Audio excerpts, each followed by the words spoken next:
गलत पार्किंग करते हैं, ट्रैफिक वाले रोकते भी नहीं हैं, रोड बंद हैं।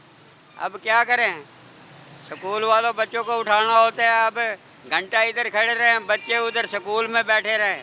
कॉलेज वाला टाइम है इस टाइम, और रश कितना हो, लेकिन कोई भी गाड़ी आएगी, कहीं पे भी गाड़ी खड़ी करके ना चली जाएगी, चाहे वो वकील हो कोई भी हो। कचहरी का इलाका है, अपनी तरीके से गाड़ी खड़ी करके ना वो चले जाते हैं।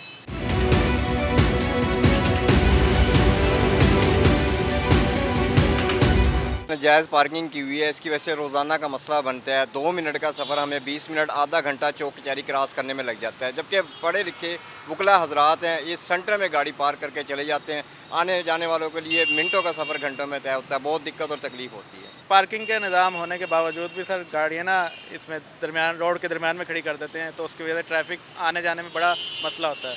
पुलिस भी खड़ी है, वार्डन भी खड़ी है, लेकिन उनके खिलाफ़ कोई वो एक्शन लेने वाला नहीं है।